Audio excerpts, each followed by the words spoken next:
You thought she loved you, but over time, something started to feel off. You felt like you were being managed, controlled, and trained. And the harder you tried, the more the rules changed, the more rules got added, and you weren't imagining this shift. This is what happens when you're with a woman who has high traits of covert narcissism. What feels like chaos to you is a system to her. Sometimes it's subconscious, sometimes it's intentional. I'm Lise Leblanc, therapist, author, and life coach, and I create content for men who are in psychologically abusive relationships with women who are highly narcissistic or have other strong cluster B traits because there's not enough information and resources out there for men in this situation. And today I'm going to explain 10 ways you were trained by a female covert narcissist to doubt yourself, shrink yourself, be compliant, and to work hard to avoid losing her love. Now, stay with me till the end because I'm also going to give you 3 reasons why it can feel impossible to walk away once you've been fully trained. So, here are the 10 signs that you are being trained. Number 1, she makes you the rescuer and then punishes you for failing. A female covert narcissist pulls you in with emotional intimacy right off the bat and then positions you to be responsible for her happiness, for her safety, and for fixing whatever problem she's having, whether it's real or imagined. And once you accept that rescuer, fixer role, the trap is set. She will tell you things most people don't share for months, maybe even years. And then she later weaponizes those same painful stories to control you. At first, you feel trusted, chosen, like you're the only man she's ever trusted enough to share these things with. But then those moments of vulnerability turn into a way to pull promises out of you. Promises that you'll be different from all the other men who hurt her, the one who will make her feel safe, who will make up for all the bad things that ever happened to her. And then those painful stories turn into pressure. Your promises become leverage used to guilt you, blame you, shame you, and to train you. She starts accusing you of making her feel unsafe, of being untrustworthy, of not protecting her, not defending her, not prioritizing her, of being just like every other guy. You're not the man you promised to be. And the whole thing is a setup. Number 2, she weaponizes your vulnerabilities. So from the beginning, she's sharing all of her painful stories, not only to pull promises out of you, but also to get you to share your deepest fears, secrets, insecurities, and childhood wounds, which she will later use against you. So here's how it works. She learns exactly what will trigger you and then pushes your buttons to provoke an emotional reaction from you because your bad reaction gives her ammunition. Now she knows what hurts you, what sets you off, and the second you react in a way that you're not proud of, she jumps on it. She uses it. Now you're the problem. You have anger issues. You're unstable. You're abusive. You need therapy. You're just like every other man who hurt her. She uses your vulnerabilities to push the right buttons, push you right to the edge, and then uses your reaction as evidence that she's the victim and you're the villain. Number 3, she sets up a subtle rewards and punishment system. So in the beginning, she floods you with constant rewards, attention, affection, validation, sex, whatever. But after a while, you start to notice that her affection is very conditional. When you do something she likes, she can be warm, close, sexual, appreciative. But the second you do something she doesn't like, it all shuts down. She turns cold like an icebox, completely cutting you off. For example, she uses silence to punish anything that threatens her sense of power and superiority. So the silence isn't just taking a break to regroup when you're having a conflict, it's discipline. She ignores you on purpose to make you desperate for reconnection. She knew you'd go away and analyze everything you said and did to try to figure out what you did wrong. She knew the silence made you feel responsible. And pretty soon you'll be paying attention to every little thing you say and do. You'll start monitoring yourself. You'll become more agreeable, more cautious, and you'll shrink yourself to fit into the box she's putting you in. And that box will just keep getting smaller and smaller. And what happens over time is you shrink yourself so much that you become unrecognizable, even to yourself. This reward and withdrawal system usually starts in subtle ways, but it becomes more obvious over time. But by the time you recognize it, it's already too late. You're conditioned, trained to be who she needs you to be instead of who you actually are. Number 4, she has zero empathy for you. I might get some backlash for this one, but one pattern I've noticed is that covert narcissists often see themselves and announce themselves as empaths. And I'm not saying every person who's highly empathetic is a covert narcissist, but if she tells you that she's deeply empathetic and then after the love bombing fades, she shows you zero empathy or support when you have a problem, that's a huge red flag. A covert narcissist expects you to take her side and show up for her emotionally no matter what every single time. But when you need support with anything, suddenly she doesn't have time. She's busy. Your problems are petty to her.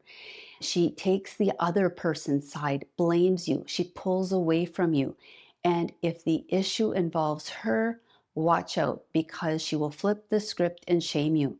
Meanwhile, you're expected to always listen, validate, reassure, agree, and take her side no matter what the circumstances.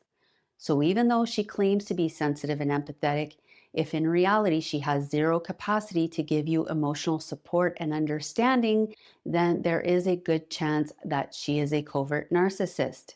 Number 5, every situation is a catch-22. So one thing you'll notice with a covert narcissist is nothing you ever do is right. If you back off to give her space, you're avoiding or emotionally unavailable. But if you stay and try to work things through, you're attacking or pressuring her. If you share how you feel, you're overreacting. If you stay quiet to keep the peace, you're shutting her out. If you try to fix the problem, you're controlling. If you don't try, you don't care and you're not committed. There's just no way to win. Every move you make has a negative consequence. It's wrong. And this isn't an accident. The point is not to solve anything. The point is to make you believe you're the problem, because as long as you think you are, you'll keep trying harder instead of noticing that the real problem is her. Along the same lines, number 6 is that she runs on insane double standards. One set of rules for her and a completely different set of rules for you. So nothing is equal.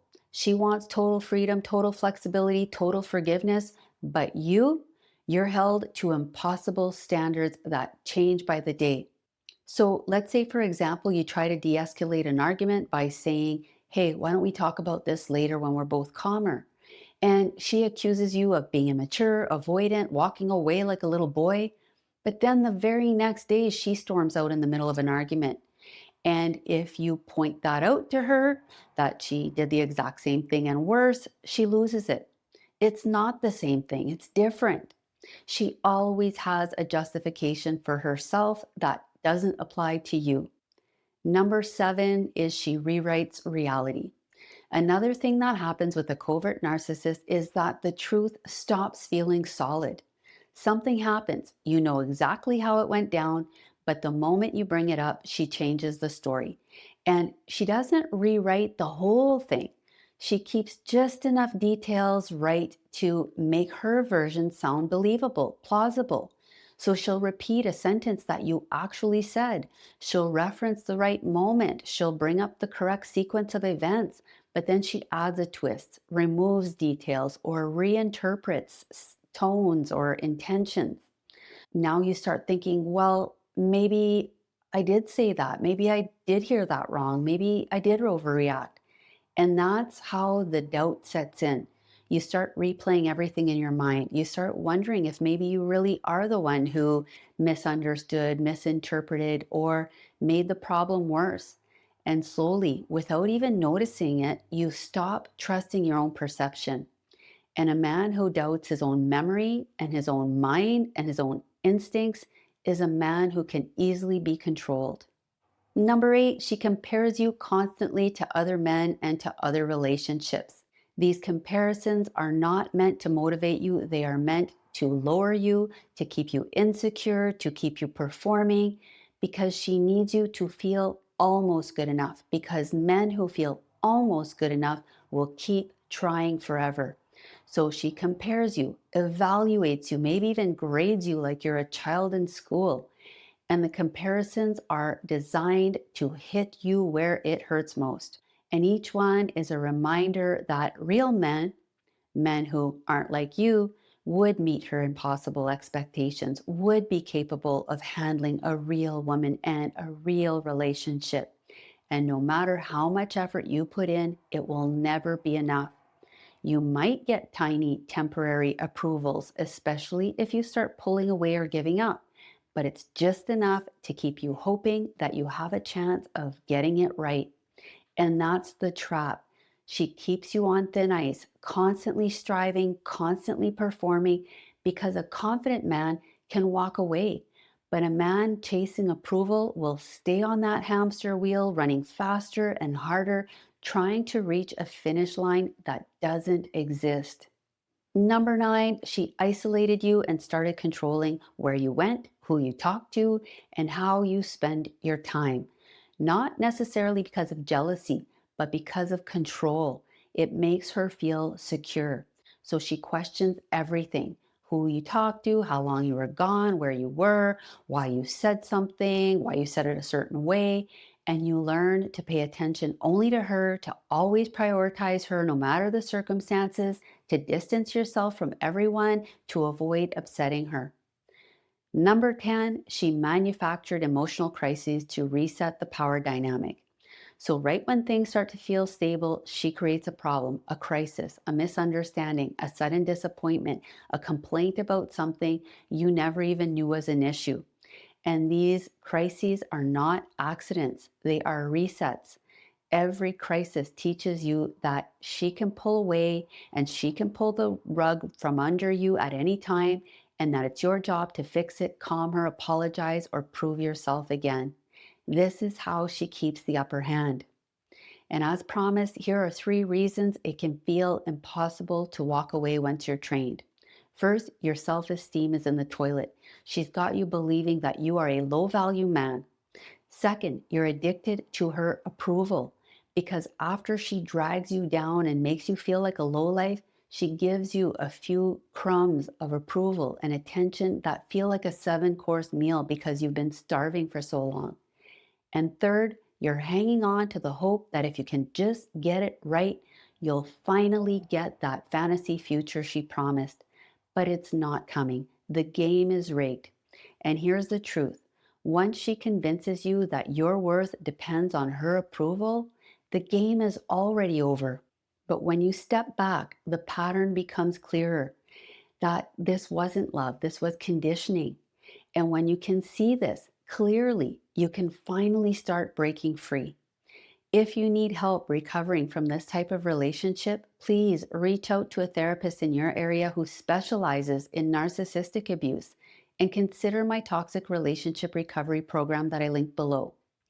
Okay, so if this helped you understand what you've been dealing with, please like, comment, and subscribe, because this helps me reach other men who need to hear this information.